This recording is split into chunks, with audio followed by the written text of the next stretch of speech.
नमस्कार, good evening. मैं हूं आकांक्षा शर्मा और आप देख रहे हैं बियॉन्ड द हेडलाइंस, जहां हम बात करते हैं सुर्खियों से हटकर और खबर की तह तक जाकर। सबसे पहले अब तक की हेडलाइंस। नगरोटा में कमल और बड़गाम में कलमदवात। रहुल्ला की नाराजगी एनसी को ले डूबी। पुलवामा में सुरक्षा एजेंसीज ने दिल्ली धमाके के मुख्य आरोपी उमर नबी के घर को आईईडी से उड़ाया। कश्मीर के टेरर नेटवर्क में एक डॉक्टर और एक स्टूडेंट को पूछताछ के लिए उठाया। टेरर मॉड्यूल में और डॉक्टर्स होने का अंदेशा। जीवल चौक के पास संदिग्ध वस्तु की जानकारी पर चलाया तलाशी अभियान। डीएसपी वर्सेस जेकेएस मामले में नया मोड़। डीएसपी सुनील जसरोटिया को सस्पेंड किया गया, जांच शुरू। और अब खबरें विस्तार से। मेरे साथ होंगे मेरे सीनियर सहयोगी दीपक खजूरिया। सबसे पहले बात कर लेते हैं नगरोटा बड़गाम के बाय इलेक्शन रिजल्ट्स को लेकर, जहां बीजेपी ने नगरोटा में बहुत अच्छे तरीके से जीत हासिल की है, तो वहीं बड़गाम में पीडीपी ने बाजी मार ली। लेकिन इस पर तो हम विस्तार से बात करेंगे ही, पर दीपक जी, आपको लगता है कि कहीं ना कहीं एनसी को जो है वो रहुल्ला की नाराजगी ले डूबी है? बिल्कुल आकांक्षा, ये नेशनल कॉन्फ्रेंस की बड़ी हार है पूरे। अगर हम दोनों सीट्स की बात करें, चाहे नगरोटा हो या बड़गाम हो, बेसिकली देखा जाए जीती चाहे अलग अलग पार्टीज हैं, मगर हारी दोनों जगह नेशनल कॉन्फ्रेंस ही है। उसका कारण यह है कि नेशनल कॉन्फ्रेंस, जिन्होंने बहुत बड़ी मेजॉरिटी से जम्मू कश्मीर में 2024 विधानसभा चुनाव जीतने के बाद सरकार बनाई थी, और मुख्यमंत्री उमर अब्दुल्ला की ये बड़ी हार मानी जा रही है कि एक तो वो अपनी कैंडिडेट को यहाँ पर उन्होंने पहले बोला नहीं उतारना है नगरोटा में, फिर उनकी कांग्रेस के साथ गठबंधन नहीं बन पाया, आखिरकार कांग्रेस ने वहां से हाथ पीछे खींच लिया और नेशनल कॉन्फ्रेंस को लड़ना पड़ा। मगर बड़गाम में बड़ी हार इसलिए कही जाएगी क्योंकि बड़गाम में ये सीट छोड़ी थी खुद उमर अब्दुल्ला ने, तो उमर अब्दुल्ला ने कहीं ना कहीं अपनी सीट हारी है। अगर हम ये देखें, उमर अब्दुल्ला की हार है इसके बीच में। और दूसरी बात यह है कि रुहुल्ला की नाराजगी बिल्कुल ले डूबी है नेशनल कॉन्फ्रेंस को, क्योंकि रुहुल्ला एक युवा नेता है और नेशनल कॉन्फ्रेंस के ही श्रीनगर बड़गाम सीट से सांसद हैं, मेंबर पार्लियामेंट है। और जैसे ही उनकी नाराजगी आगे बढ़ी, उनको मनाने में विफल रही नेशनल कॉन्फ्रेंस। उमर अब्दुल्ला ने भी उनको इग्नोर किया, डिप्टी सीएम ने उनके खिलाफ अपशब्द कहे, कई सारे नेताओं ने उनके बारे में बहुत भला बुरा कहा, और आखिरकार बड़गाम की जनता ने उसका सबक नेशनल कॉन्फ्रेंस को सिखा दिया। अब बड़ी बात यह है कि पीडीपी का नंबर 3 से 4 पहुंच गया है और नेशनल कॉन्फ्रेंस का नंबर 1 कम हो गया है। और दूसरी चीज, रुहुल्ला की नाराजगी इस बात के भी संकेत देती है नेशनल कॉन्फ्रेंस को, उनकी वजह से मार पड़ी है, क्योंकि आज जब पीडीपी जीती और पीडीपी की सेलिब्रेशन में नेशनल कॉन्फ्रेंस के एमपी के पोस्टर्स नजर आए, उनकी तस्वीरें नजर आई, तो एक बड़ा सबक नेशनल कॉन्फ्रेंस के लिए कि क्या उनकी अंदरूनी नाराजगी अंदर से सेंध लगा रही है, क्या अंदर से सिंक का काम कर रही है उनके नेताओं की नाराजगी। और आने वाले समय के लिए नेशनल कॉन्फ्रेंस के लिए एक बड़ा सबक है। चाहे वो 3 राज्यसभा सीटें जीत गए, मगर वो अपना एक बहुत इंपॉर्टेंट ग्राउंड, बैटल ग्राउंड जो मुख्यमंत्री ने जीता था, वो हार गए। जी, पर कहीं ना कहीं बीजेपी के लिए इस बार बड़ी जीत रही है। देखिए, बीजेपी के लिए तो बड़ी जीत है, क्योंकि बीजेपी की भी वही बात थी कि बीजेपी के लिए साख बचाने और नाक बचाने की लड़ाई थी नगरोटा, और बीजेपी उसमें कामयाब रही। मगर नेशनल कॉन्फ्रेंस अपनी साख नहीं बचा पाई और नेशनल कॉन्फ्रेंस ने अपने बैटल ग्राउंड को पीडीपी को दे दिया। जी, तो ये बात तो रही नगरोटा बड़गाम बाय इलेक्शंस की। अब हम बात करते हैं दिल्ली धमाके के मास्टरमाइंड डॉक्टर उमर की, जिनके घर को डिमोलिश कर दिया गया है सिक्योरिटी फोर्सेस से। तो दीपक जी, आप उसको लेकर कुछ कहेंगे? देखिए, साफ सी बात है, उसको कहना क्या है कि ये एक पहला सबक है जो गृह मंत्री अमित शाह ने कल एक बयान दिया था। उन्होंने कहा था जितने भी लोग दिल्ली धमाके में शामिल हैं या जितने पकड़े जा रहे हैं, उनको ऐसा सबक सिखाया जाएगा कि दुनिया याद रखेगी और वो भी याद रखेंगे कि हमने देशद्रोह किया है। और उसका पहला सबक आप इसी मामले से मान के चलिए कि पुलवामा में डॉक्टर उमर नबी, जो आतंकी मुख्य आरोपी माना जा रहा है दिल्ली धमाके का, उसका घर जो गिराया और आईईडी लगा के घर गिराया गया है, ये चीज हमें बहुत माइन्यूटली सोचनी होगी, हमारे व्यूअर्स को भी समझनी होगी कि आईडी लगाकर घर गिराने का मतलब क्या है।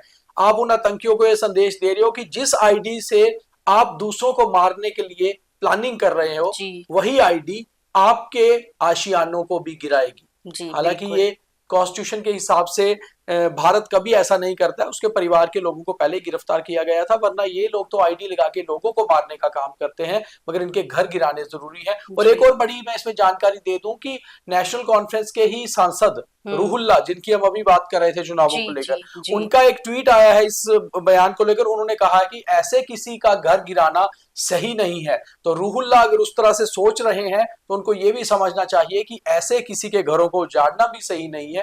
और डॉक्टर उमर का नाम एनआईए की एफआईआर में दर्ज है और बहुत चांसेस यही हैं, अब तो साफ हो चुका है कि दिल्ली धमाके के पीछे उसी का हाथ था। और अगर ऐसा है तो आतंकियों को सबक सिखाना जरूरी भी है। जी, आतंकियों को सबक सिखाना वाकई में बहुत जरूरी है। अभी अगर हम बात करें कश्मीर और कश्मीर का टेरर नेटवर्क जो है उसको लेकर, दो और लोग हैं जिनको पूछताछ के लिए उठाया गया है। उसमें से एक स्टूडेंट है और एक प्रोफेसर है। तो आपको लगता है कि इसमें और भी लोग शामिल हो सकते हैं? देखो आकांक्षा, सीधी सी बात है कि मेडिकल प्रोफेशन के लोग इसमें सामने आते जा रहे हैं, और ये बेहद चिंता वाली बात है कि पढ़े लिखे इंटेलेक्चुअल लोग जो पढ़ लिख कर लोगों की, जिनको सेवा करनी थी समाज की, वो लोगों के लिए एक खतरा बन रहे हैं, लोगों के लिए एक जहर बन रहे हैं, बारूद के साथ खेल रहे हैं। तो जिस तरह आप, हालांकि अभी एफआईआर में उनका नाम दर्ज नहीं है, सिर्फ पूछताछ के लिए बुलाया गया है, मगर हर घंटे बाद जो पूछताछ के लिए नए लोग पकड़े जा रहे हैं उसमें बहुत सारे पढ़े लिखे लोग आ रहे हैं। और एक मेडिकल कॉलेज का प्रोफेसर और एक स्टूडेंट को पूछताछ के लिए बुलाया जाना, ये बेहद चिंताजनक बात है। और गुस्सा भी बहुत ज्यादा है डॉक्टर फ्रेटर्निटी में। डॉक्टर्स को ये लग रहा है कि डॉक्टर्स को बदनाम करने की एक जो कश्मीर के इस नेटवर्क की साजिश थी खास तौर पे, और काफी सारे डॉक्टर्स इसमें फंसते जा रहे हैं और फंस रही रहे हैं, इन्वॉल्व भी हैं। और एनआईए लगातार जांच कर रही है, कश्मीर पुलिस भी कर रही है। इसी के साथ जुड़ता हुआ एक और मामला भी हम डिस्कस कर रहे थे कि 2 हाइब्रिड आतंकी भी पकड़े गए हैं कश्मीर से। हाइब्रिड आतंकी आखिर होते कौन है? वो लोग जो नॉर्मली गन नहीं उठाते मगर ओजीडब्ल्यू या स्लीपर सेल का काम करते हैं, तो बेहद खतरनाक ये लोग भी होते हैं। दरअसल ये जो डॉक्टर्स थे ये भी एक तरह से हाइब्रिड आतंकी ही थे, जो बहुत दिमाग से काम करते हैं। और ऐसे लोगों को पकड़ना दरअसल मुश्किल होता है, क्योंकि इनके खिलाफ कोई एफआईआर नहीं होती, इनके ऊपर सीधे आरोप नहीं होते। जब तक कि ये कोई कांड करते नहीं तब तक पकड़े नहीं जाते। इसलिए कश्मीर में जिस तरह से हालात अभी भी अंदरूनी रूट्स जो है वहां दिल्ली धमाके की पता चल रही है, उस हिसाब से एनआईए और कश्मीर पुलिस बेहद जबरदस्त काम कर रही है। जो ये 2 हाइब्रिड भी पकड़े गए हैं, इनके पास काफी सामान भी प्राप्त हुआ है, जो कि आईईडी बनाने का ही था। कहीं ना कहीं बरामद किया गया है, काफी सामान जब्त हुआ है और उनकी इन्वेस्टिगेशन भी चल रही है कि क्या वो इसी मॉड्यूल का नेटवर्क का हिस्सा थे या अलग है। अब दिल्ली धमाकों के बाद जम्मू कश्मीर में भी सुरक्षा बढ़ा दी गई है, खासकर जम्मू में सुरक्षा बढ़ा दी गई है। और उसी के चलते एक संदिग्ध सी वस्तु मिली है जीवल चौक के पास, उसको लेकर आप क्या बताएंगे दीपक जी? बेसिकली क्या है कि आकांक्षा, वो वस्तु मिली नहीं है। एक जानकारी थी कि कोई संदिग्ध चीज वहां पर है, तो जीवल में वहां पर, क्योंकि अब सिक्योरिटी फोर्सेस जो हैं कहीं पर भी कोई रिस्क नहीं लेना चाहते। छोटी सी इंफॉर्मेशन, छोटी सी जानकारी के ऊपर भी एक्शन तुरंत होता है। तो जीवल चौक के पास एक जानकारी थी कि कोई संदिग्ध वस्तु है, उसके बाद वहां पर तुरंत जो है सिक्योरिटी फोर्सेस पहुंचे, सिक्योरिटी एजेंसी के लोग पहुंचे, वहां पर सर्च की गई मगर मिला कुछ नहीं। मगर हाँ, बिल्कुल सही है, जम्मू के हालांकि अभी तक इस टेरर नेटवर्क के साथ कोई कनेक्शन जुड़ता नजर नहीं आ रहा, मगर जाहिर सी बात है कि जम्मू में भी हाई अलर्ट पे है, नाकाबंदी बढ़ा दी गई है, नाइट पेट्रोलिंग की जा रही है और काफी जगह जो है अलर्टनेस बना दी गई है, चाहे वो मैन इन यूनिफॉर्म हो या फिर वो मैन इन सीवीज हो, यानी कि सीआईडी या बाकी एजेंसीज, वो सभी एजेंसीज इस टाइम एक्टिव है। जी, तो अब अगर बात करें ऐसे मामले की जो काफी थोड़े दिनों से काफी चर्चा में है, अब बात करते हैं एक और केस की जो कि काफी चर्चा में चल रहा है, जो कि एक डीएसपी और जेकेएस के मामले को लेकर है। उसमें डीएसपी सुनील जसरोटिया जी जो हैं उनको सस्पेंड किया गया है, तो उनकी जांच भी शुरू की गई है, तो उसको लेकर आप क्या कहेंगे दीपक जी? देखो, डीवाईएसपी सुनील जसरोटिया बहुत ही काबिल और बहुत ही अच्छे ऑफिसर माने जाते थे। उन्होंने मिलिटेंसी में बहुत काम किया हुआ है, मगर कई बार स्पॉन्टेनियस कोई चीज हो जाती है जो हमें लगता है या मुझे लगता है कि स्पॉन्टेनियस एक चीज हो गई,